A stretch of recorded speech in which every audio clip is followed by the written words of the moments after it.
Hello grade 7 students. In this video, I'm going to discuss angles.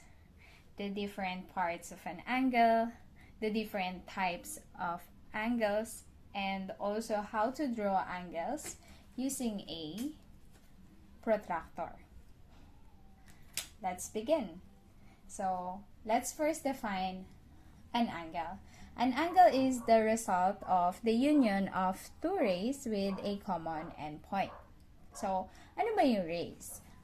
When we say rays or ray, it is a part of a line with an endpoint and goes on infinitely in only one direction. That's why we have here an arrow, meaning continuous yung line. Okay?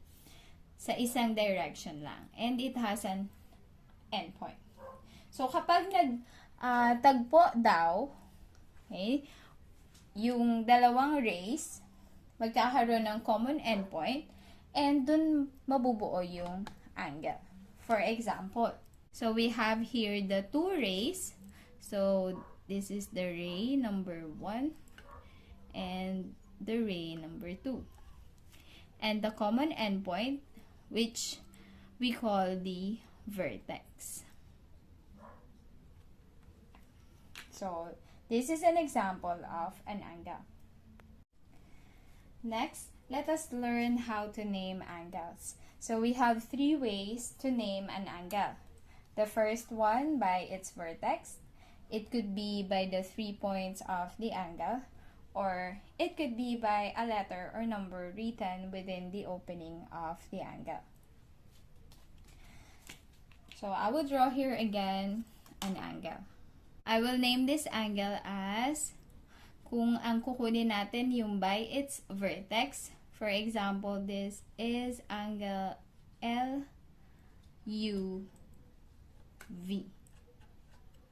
Okay? Angle LUV. So, using this illustration, we can name this angle by its vertex. So, the vertex here is the U.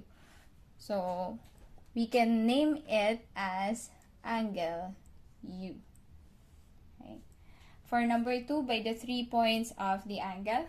So, angle LUV.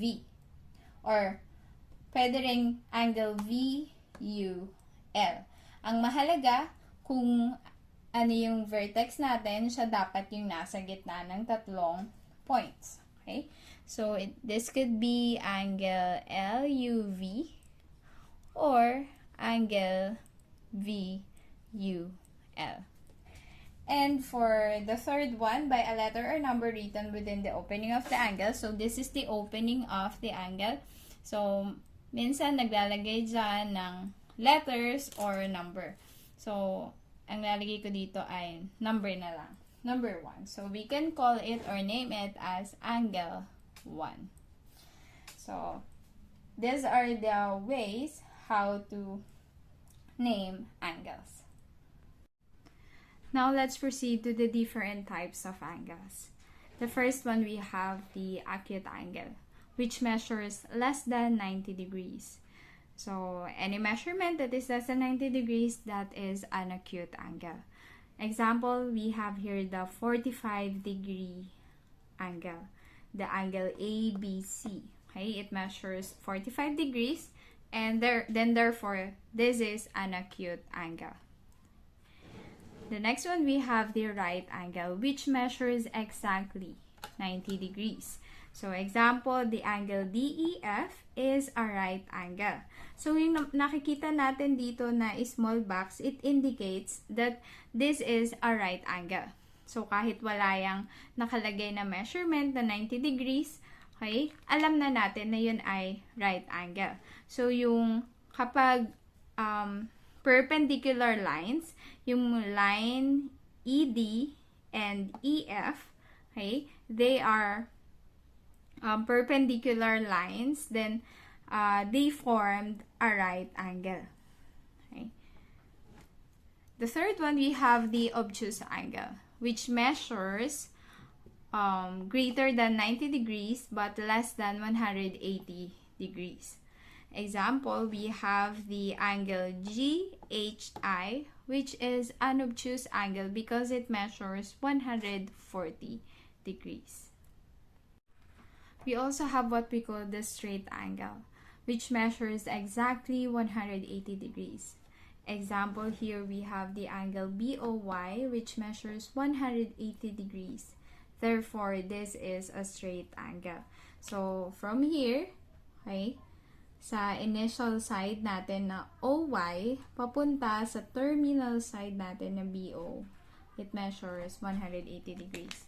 And we also have, the last but not the least, the reflex angle, which measures greater than 180 degrees but less than 360 degrees. So, for example, mag-estimate lang tayo, no? Okay. For example, this angle measures 240 degrees. Then, this is a reflex angle. Let's say this is angle ABC. So, from this initial side, the BC, papunta sa terminal side, AB or BA, it measures 240 degrees. Therefore, this is an example of a reflex angle. So, we're now here in the last part of this video. I'm gonna show you how to draw angles using a protractor. So, this is a protractor, an example of a protractor. So, a protractor measures 180 degrees. Kaya, ito ay half circle or semi-circle. Yeah. So, let's first draw an acute angle. So, again, when we say acute angle, it measures less than 90 degrees. Okay. So, ang una natin gagawin, magdodraw muna tayo ng vertex. So, kahit saan naman siya, no? Ayan. Pagka-draw natin ng vertex, magdodraw tayo ng line para mag-serve as our initial side or the initial side of the angle. Ayan. For example, I want to draw a 45-degree angle, okay, or an acute angle. So, ang gagawin natin kapag meron na tayong vertex at initial side ng ating angle, yung midpoint, ayan, itong part na to, itatapat natin siya dun sa vertex at itong line na to, itong sa 0, okay, itatapat natin siya sa initial side. Ayan. Ayan. So, pagkatapat natin, saka natin ilagay yung point doon sa 45 degree. So, since ito yung initial side natin, magsimula tayo sa 0, papunta sa 45 na nasa gitna ng 40 at 50. Ayan. Dito siya. So, pwede tayo maglagay dyan ng point or pwede ring line. Okay. And then, ngayon, pwede na nating i-connect yung vertex at yung point na ating na-draw. Okay. Yan. So, we have now an acute angle which measures 45 degrees. Pangalanan ko to as angle ABC.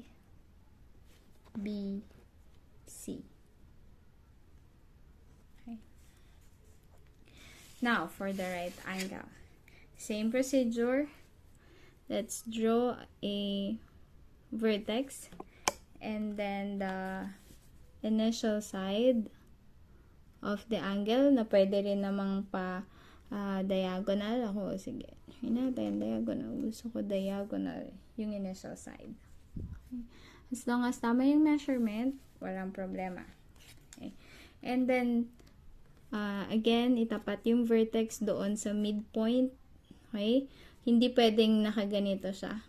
Mali yan. Okay, magkakamali ka ng measurement. Dapat nandun sa midpoint yung vertex and then yung 0 ay nandoon sa initial side. Okay. And then, 90. So, ayan yung 90. Nag-draw ko doon ng point and then pwede na natin i-connect yung dalawa nating points. And there we have the terminal side of our right angle. So, magdodraw ako dito ng small box which indicates that this is a right angle. Let's name it as angle DEF. Okay? So, itong dalawang rays na ito, or lines, okay, pwede rin kapag yan ay nag-extend. Okay? These are perpendicular lines because they formed a right angle. Okay? And last but not the least, the obtuse angle, which measures greater than 90 degrees but less than 180 degrees. Again, magdodraw ako dito ng vertex and then the initial side. Okay. For example, I want to draw a 160 degree angle, okay, which is an obtuse angle. 160. So, ayan siya from 0 to 160. Lagyan ko ng point. Okay. And then, connect the points for the terminal side of this angle. So there we have now an obtuse angle. So let's name this angle as angle MNO,